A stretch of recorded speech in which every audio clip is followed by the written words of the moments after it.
그 사방의 합계는 18,000척이라 그날 후로는 그 성읍의 이름을 여호와 삼마라 하리라. 오늘은 여호와의 이름 시리즈 오늘 마지막 5번째 시간입니다. 오늘은 여호와 삼마라는 주제로 함께 말씀을 나눕니다. 마지막 시간이니까 한번 정리해 보겠습니다. 물론 여호와의 이름이 상당히 많이 성경에 나오지만 우리가 지난 한 달간 이제 5가지 여호와의 이름을 살펴봤습니다.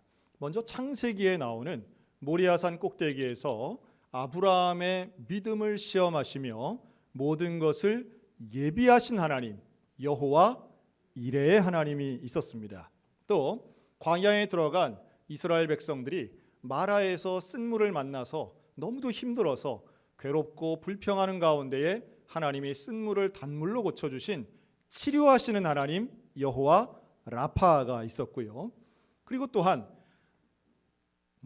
미디안 족속에게 전쟁을 통해서 이들과 함께 싸우며 모세가 손을 들면 이기고 손을 내리면 졌던, 그래서 여호수아와 모세가 함께 하나님 앞에 모든 걸 맡기며 승리했던, 우리를 승리케 하시는 하나님 여호와 니시의 하나님이 있었습니다. 또한 사사였던 기드온이 너무도 무서워서 두렵고 떨리는 가운데 있을 때에 하나님이 큰 용사여 내가 너와 함께하겠다라고 말씀하시며 그의 마음을 안심시키는, 그래서 사인을 주셨던 평강의 하나님 여호와 샬롬이 있었습니다. 이제 오늘은 여호와 삼마, 우리가 많이 자주 쓰는 표현은 아닌데요, 여호와 삼마의 뜻은 참 단순하고 간단합니다. 이 삼마가 그곳에, 거기에라는 뜻이거든요. 그래서 여호와 삼마는 함께 따라하시기 바랍니다. 여호와께서 그곳에 계십니다. 여호와께서 거기에 계신다는 거죠. 사실 여호와의 이름은 하나님의 특징들을 보여준다고 볼 수 있습니다. 하나님에 대해 더 알 수 있는 것이 여호와의 이름을 연구하는 일인데요, 우리를 위해서 예비하시는 하나님, 또 치료하시는 하나님, 승리케 하시는 하나님, 평강을 주시는 하나님. 그런데 오늘 보는 이 여호와 삼마의 뜻은 하나님이 그곳에 계신다는 거예요. 뒤집어 생각하면 안 계신 줄 알았는데, 떠나가신 줄 알았는데 하나님이 거기에 계시더라는 거죠.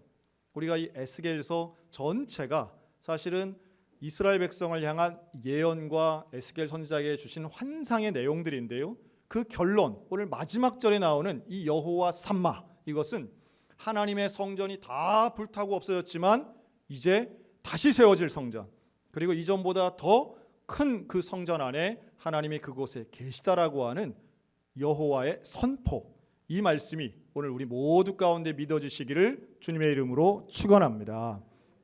우리가 하나님 교회 사랑하는 이유도 그런 거죠. 우리가 여기 나와서 지금 예배드리는 것도 물론 하나님은 어디나 계시지만 하나님이 우리와 함께 또 이곳에 계시다는 믿음을 가지고 여기 나와서 우리가 예배드리고 있습니다. 코로나19 초창기에 있었던 일입니다. 우리 지난 3월 달에 처음만 해도 이렇게 장기간 될지 모르고 우리가 방역에 대해서 막 혼란스럽고 여러 가지 정보를 이제 정리하던 때였습니다. 근데 그때에 처음으로 이제 방문객에 대해서 이 기록하는, 수기로 기록하는 게 처음 시작했을 때 일인데요. 그러니까 이제 처음 오시는 분들, 그때만 해도 신천지 못 오게 하고 낯선 분들은 더 철저하게 이제 이름이랑 이걸 썼던 3월 달에 있었던 일입니다. 할머니 한 분이 우리 교회 오신 거예요. 근데 낯선 분이셨어요. 그래서 이제 어떻게 오셨습니까 하고 이름을 쓰니까 처음엔 안 밝히시려고 하다가 아유, 내가 바로 요 밑에 있는 교회, 우리 근화초등학교 옆에 있는 그 교회에서 다니는데 오늘 소양교회를 왔다는 거예요. 그래서 아니 그 교회 바로 저 잘 알거든요. 그 교회 분이 왜 오셨습니까? 그랬더니 이 할머니 하시는 말씀이 아유, 내가 기침이 하도 나가지고 우리 교인들한테는 미안해가지고 못 가겠더라고. 그래서 오늘은 소양교회 왔습니다. 그러시더라고요. 그 묘하더라고요. 들어보니까 아, 이분은 정말 본인의 교회를 참 사랑하는 분이구나 하는 생각도 들면서 좀 쫓아내야 되나 이제 어떻게 해야 되나 잠깐 고민을 한 적이 있습니다. 근데 그때만 해도 이렇게 교회 예배가 사라지고 또 교회가 서로 간에 저 사람은 누군가 이렇게 감시하고 또 온라인 예배, 비대면 예배가 일상화될 줄은 사실 몰랐죠. 그러면서 우리에게는 억지로 주어진 상황이긴 했지만 하나님께 예배드리는 것에 대해 근본적으로 고민하고 생각했습니다. 하나님께 예배드린다는 게 과연 무엇인가? 또한 하나님이 살아계신다라고 하는 증거가 과연 무엇인가? 하나님이 여기에 계시다라고 하는 믿음이 우리에게 어떤 의미가 있는가? 이미 신학적으로는 할 수 없는 상황 속에서 이제는 모든 교회가 비대면 예배에 대해서는 개방적일 수밖에 없는 상황이 되었습니다.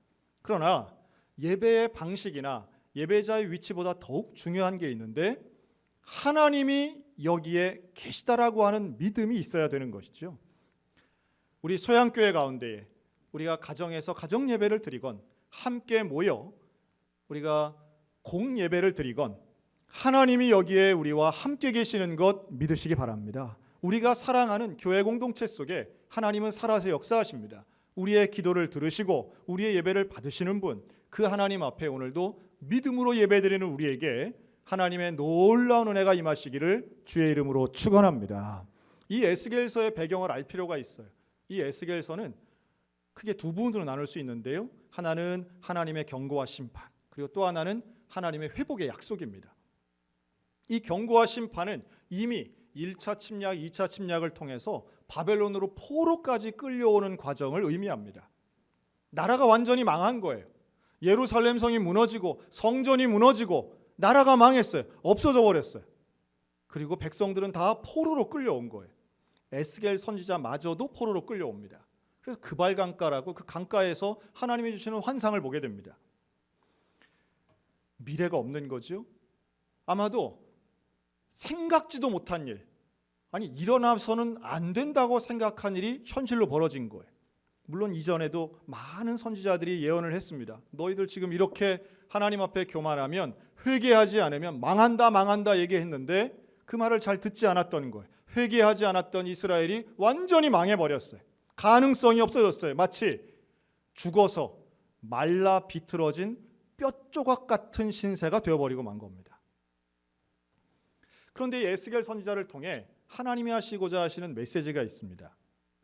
그 중에 하나가 우리가 전쟁에서 졌어도, 우리가 포로로 끌려왔어도 하나님이 진 것은 아니라는 거예요.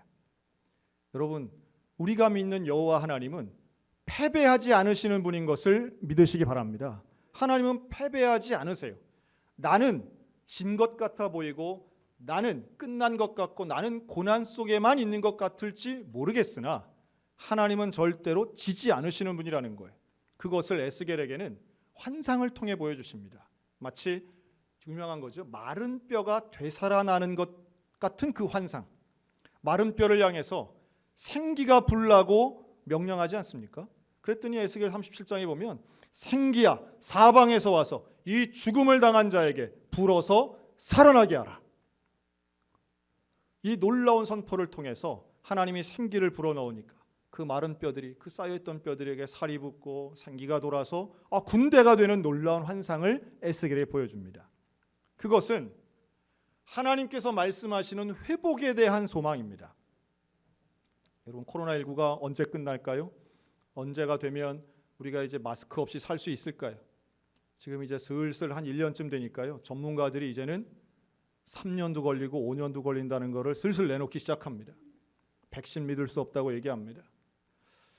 당장 우리 정부 입장에서는 지난 봄에는 항상 그놈의 고비, 이번 주말이 고비고 이번 한 주가 고비고 했던 것이 벌써 10월까지 왔습니다. 아마 이번 추석이 고비라고 했지만 추석 지나가면 또 아마 이번 겨울이 고비라고 하지 않을까 생각이 들어요. 그럴 수밖에 없겠죠. 지금 누구도 예상할 수 없는 상황입니다. 누구도 안심하다고 말할 수 없는 상황입니다. 그런데 이럴수록 우리에게 있어서의 소망이 필요한 건 너무도 당연한데요. 에스겔 선지자가 이렇게 얘기합니다. 에스겔 선지자는 우리의 이 고난이 하루아침에 끝날 거라고 말하지 않아요. 그가 20년 넘게 고난을 당하지만 그는 내일이면 하루아침에 이 고난 끝난다고 말하지 않고 70년 세월 차야 된다고 말합니다. 긴 세월이죠. 그리고 이 포로기가 끝났을 땐 반드시 하나님이 회복시키신다고 약속하시는 거예요. 우리에게도 금방 단기간에 좋아지리라고 말한다는 건 상당히 무책임하죠. 내일이면 잘 될 거예요. 다음 달이면 나아질 거예요. 되게 무책임한 말이라고 저는 생각합니다. 이 기간 길어질 겁니다. 그런데 길어질 수는 있어도 결국은 하나님이 승리하실 줄로 믿습니다. 고난이 우리의 예상이나 우리의 마음보다 또는 우리의 능력보다 좀 길어 보일 수는 있지만, 그러나 분명한 건 하나님이, 여호와 라파의 하나님이 치료하실 것이고 여호와 이레의 하나님이 우리를 위하여 예비하신 은혜는 분명히 존재한다고 믿습니다. 그리고 우리가 어떤 상황이든지 힘들고 외롭고 괴로운 상황이라 할지라도 여호와 삼마의 하나님은 그곳에 계시는 줄로 믿으시기 바랍니다.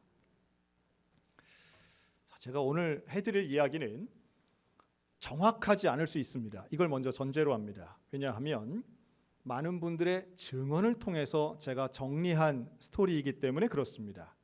우리들이 지난 수십 년간 우리 교회를 수십 년 다니신 분들은 다 안다고 생각했지만 사실은 잘 모르고 정확하지 않은 이야기이기 때문에 이것을 최대한 모아서 제가 한번 정리를 해봤습니다. 누구에 대한 이야기냐 하면 고 박금옥 권사님에 대한 이야기입니다. 이 권사님은 1930년생입니다. 그리고 한국전쟁 때 20살 젊은 나이에 결혼하셔가지고 아이를 낳습니다. 아들을 낳아요.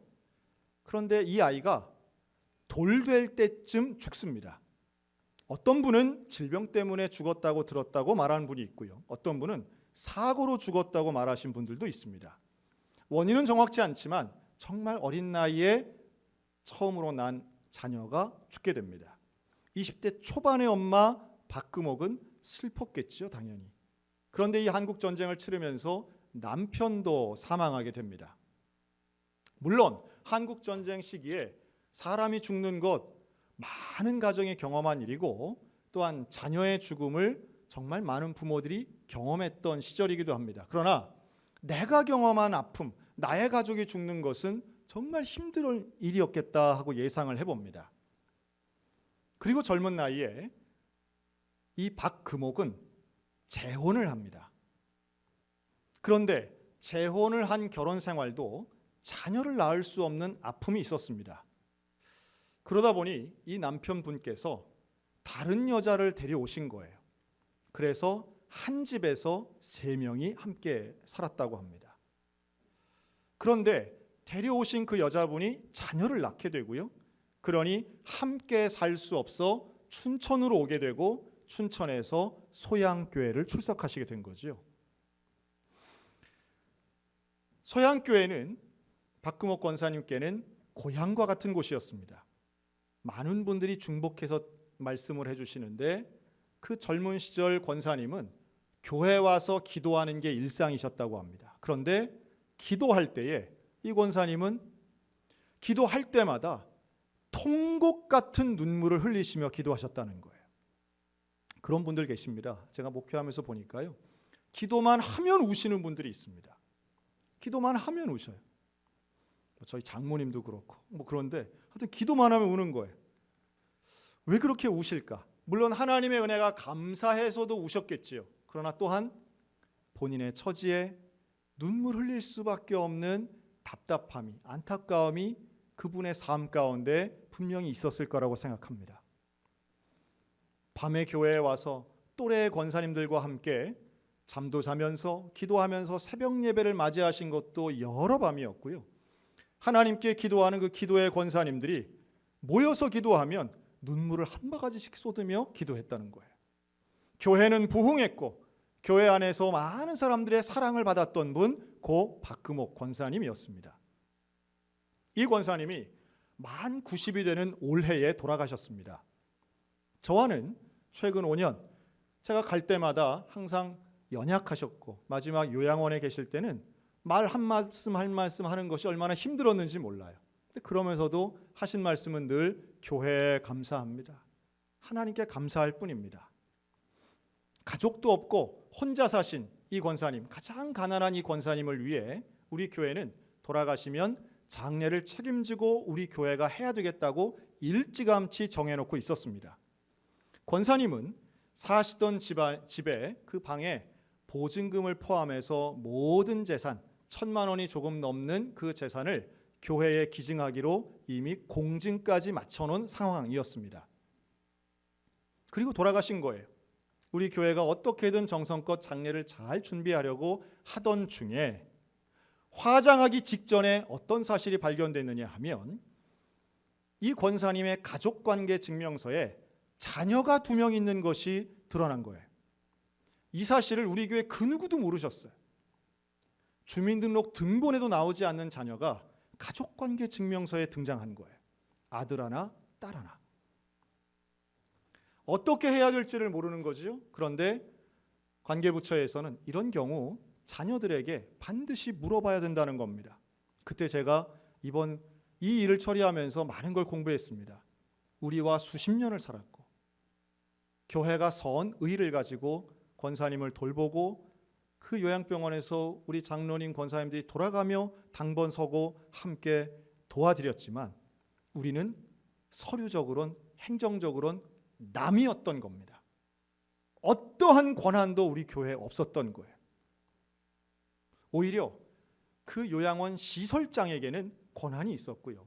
그리고 우리에게 끝내 말씀하지 않았던 그 자녀들에게 권한이 있더라고요. 그래서 주민센터를 통해서 이 자녀들에게 연락을 합니다. 문서가 갑니다. 시신 인계 요청서가 가는 거예요. 15일 만에 회신이 옵니다. 첫째 큰딸은 주소 불명으로 돌아왔고요. 둘째 아들은 시신 인수를 거부한 것으로 돌아왔습니다. 이 두 분은 아까 말씀드린 것처럼 박금호 권사님이 출산한 자녀들이 아니었습니다.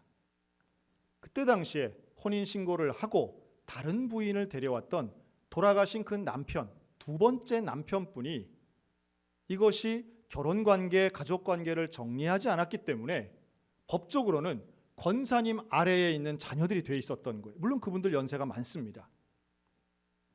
그러는 가운데 시간은 흐르고 보름 넘는 시간 동안 권사님의 시신은 장례식장에 그냥 냉동고에 안치되어 있었습니다.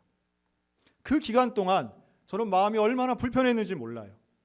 하나님, 평생을 헌신하시고 그렇게 기도하신 권사님이고 우리 교회가 장례를 잘 치러드리기를 원하신 그런 권사님인데 존경받고 존중받으셔야 할 분인데 이렇게 장례조차 치르지 못하는 또 하나의 비참함의 모습을 보여주시는 이유는 과연 무엇입니까? 여러분, 그 보름 동안 아무도 시신을 인수하지 않으면 나라에서는 무연고자 처리를 합니다. 그래서 80만 원 내에서 모든 것이 처리되고 소멸됩니다. 그런데 만약 이 시신을 우리가 장례하겠다라고 하면 보름 넘는 기간, 그 앞에 3일까지 포함하면 20일 동안의 보관비 수백만 원을 내야 되고요. 또한 모셔서 화장하는 비용, 안치하는 비용까지 모두가 합치면 수백만 원이 되는 거예요. 이거 고민 없이 우리 교회가 감당하겠다고 했습니다. 그리고 돌아가신 지 한참 지나서 우리는 교회에서 이 예배당에서 입관 예배를 드렸고 화장을 통해 하관 예배를 했습니다. 그 소박한 장지에는 유해를 모신 그곳에는 우리 교회 권사님, 장로님들만 10여 명 모여서 함께 예배드렸습니다. 그때 제 마음속에는 하나님 그런 마음을 주셔서 제가 결심을 합니다. 하나님, 아무도 관심 없는 것처럼 보이지만 하나님은 이 영혼을 가장 존귀한 사람으로 하나님의 딸로 맞아들이셨다는 걸 저희는 믿습니다. 이 사실을 최소한 우리 소양교회는 기억했으면 좋겠습니다. 이런 마음을 제가 가졌습니다. 어떤 형태로든 고 박금호 권사님에 대한 기억을 또한 그 믿음의 유산을 좀 남겼으면 좋겠다 하는 생각이 있었어요. 그리고 지난주 우리 교회는 전체 교인들이 함께 마음을 모아서 씨앗 헌금을 모았습니다. 이 씨앗 헌금은 지금 현재 경제적으로 어려움을 겪고 있는 월세를 내시는 자영업자들을 대상으로 지원금을 드리려고 헌금을 모았습니다. 1차 신청을 받았는데요. 그 신청에 26분이 신청하셨습니다. 원래는 훨씬 더 많으시죠. 이 대상자 되실 만한 분들이 26분이 권면을 받고 신청을 하셨습니다. 이분들께 드린 그 씨앗 지원금은 우리 교인들이 했던 씨앗 헌금 전액과 우리 교회 경상비와 또한 박금옥 권사님이 바치신 그 특별 헌금이 포함된 액수입니다. 그것을 씨앗 지원금으로 드렸어요. 그리고 그 명단은 저희가 공개하지 않을 것이지만 그 드린 분들 지난 월요일 날 다 송금을 해드리면서 한 분 한 분께 안내를 드렸습니다. 이 헌금이 어떻게 지원금이 마련된 것인지를 알려드렸습니다. 고 박금옥 권사님의 그 특별 헌금이 여기에 들어가 있습니다. 했더니요, 이 지원금을 받으신 분들이 다 감사의 답장을 보내오셨는데 그 중에 한 분 것을 제가 좀 소개를 하려고 합니다. 한 집사님이 보내온 문자 메시지입니다. 고마운 마음에 눈물이 났습니다. 지난번 목사님 설교 중에 코로나 사업장 대출을 받아 11조 하신 분이 저는 부러웠습니다. 사실은 그때 11조가 아니라 씨앗 헌금을 드린 분에 대한 이야기였습니다. 왜냐하면 왜 그분이 부러웠느냐 하면 저는 대출받을 조건이 안 돼서 남들이 다 받는다는 코로나 지원 대출금마저도 받지 못했기 때문입니다. 사는 것이 너무 힘들어서 죽으려고 하다가도 하나님 만나 새 생명 얻고 주님과 영원히 살 수 있는 그 감사가 더 커서 지금까지 견디고 있었는데 이렇게 교회가 함께 해주셔서 정말 감사드립니다. 한편으로는 성도님들의 헌금과 박금옥 권사님께서 살아계실 때 안 쓰시고 모은 이 드린 헌금을 받는다는 것에 마음이 무거워집니다. 앞으로 그 믿음의 유산 물려받고 저도 나누며 살 수 있는 인생 되도록 최선을 다하겠습니다. 대부분들이 다 이런 문자를 보내오셨습니다. 교회를 통해 재정적 지원을 받는다는 것 아마도 우리 교회 역사상 처음이 아닌가 생각이 듭니다. 또한 지금 많은 교회들이 이 일을 하고 있는데요. 교회에 헌금을 드리기만 했지 교회에서 뭘 받는다는 생각 자체를 안 해보셨던 우리 성도들이 이 씨앗 지원금 앞에서 한없이 부담스러워하고 또한 어려워하는 것도 사실이었습니다. 그런데 제가 바라는 건 이겁니다.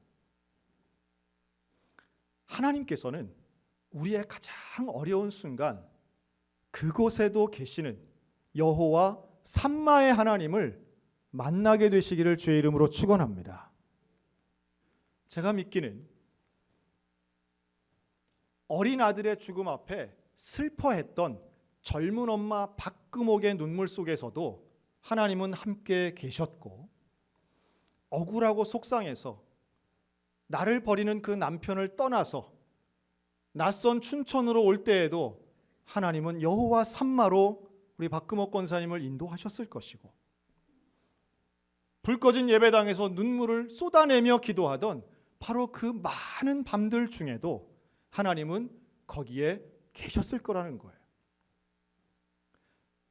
얼굴도 잘 모르는 권사님이지만 그분의 이름을 통해서 지원금을 받으며, 물론 충분한 돈은 아닐지 몰라도 누군가 나를 위해 기억하고 교회가 나를 위해 기억하고 누군가가 나를 위해 나눌 수 있는 그 상황에서 그 돈이 여호와가 살아계시고 하나님이 나를 사랑하시고 하나님이 나를 기억하신다는 것, 그 여호와 삼마의 하나님을 만나는 기간이 되었으면 좋겠다는 말씀이에요. 여러분, 하나님은 거기에 계시는 줄로 믿습니다. 하나님은 우리가 눈물 짓고 우리가 외롭고 힘든 그 순간에 우리를 떠나 사라져 계신 분이 결코 아니고 그 순간에도 나와 함께 하시는 분이라는 거예요. 창세기 28장에 보면 야곱이 그런 고백을 합니다. 자기 형을 피해서, 에서를 피해서 외삼촌 라반의 집에 가면서 혼자 돌베개 베고 자는 그 서글픈 밤에 그는 사닥다리 환상을 보고 이렇게 고백합니다. 여호와께서 과연 여기 계시거늘 내가 알지 못하였도다. 우리가 지혜가 둔하고 영적으로 둔해서 모르는 것뿐이지, 내가 귀를 막아서 안 들리는 것뿐이지, 여러분 하나님은 여호와 삼마 그곳에 계시는 줄로 믿습니다. 하나님은 여기 계시는 줄로 믿습니다. 나와 함께 하시고 나를 사랑하시는 그 하나님, 신약에서 예수님이 임마누엘로 우리와 함께 하셨던 것처럼 여호와 삼마의 하나님은 성전을 통해 함께 하시고 예언을 통해 함께 하시고 말씀을 통해 그곳에 계셨다라고 하는 거예요. 제가 여호와의 이름을 정리하면서 깨달은 게 하나 있습니다. 하나님의 이름이 특별하게 이렇게 명명되어질 때에, 그때에는 정말 어렵고 힘든 순간이라고 하는 공통점이 있더라고요. 목마르고 원망될 때에, 정말 마실 물이 없던 그 쓴물 마라의 그 앞에서의 고통스러울 때 여호와 라파 치료하시는 하나님 만나게 된 거고요. 죽을 수밖에 없는 위기 앞에 그 전쟁터에서 만난 하나님이 여호와 니시, 승리 주시는 하나님이더라는 거예요. 내 것을 다 빼앗길까 봐 두려워하고 무서워하고 언제나 하나님이 계신데 왜 이런 일이 있습니까? 원망하는 기드온 앞에 나타나신 그 하나님은 평강을 주시는 여호와 샬롬의 하나님이시더라는 거죠. 여러분, 우리의 고난까지도 하나님은 예비하시고 준비하신 여호와 이레의 하나님이신 것 믿으시기 바랍니다. 그리고 그 고난의 자리에도, 승리의 자리에도, 쓴물이 단물되는 광야에서도, 모리아산 꼭대기에도 하나님은 여호와 삼마 계시더라는 거예요.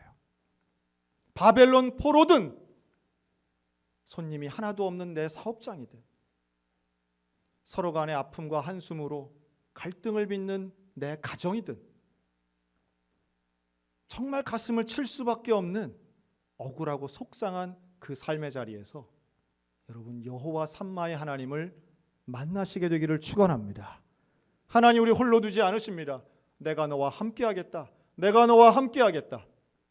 나는 너의 하나님 됨을 알지어다. 환난 날에 나를 부르라. 내가 너를 건지리니 네가 나를 영화롭게 하리라. 오늘도 주님은 우리에게 말씀하십니다. 그 여호와 삼마의 하나님과 일생을 함께하며 하나님 앞에 믿음 지키며 온전히 승리하는 저 여러분들 다 되시기를 주님의 이름으로 축원합니다.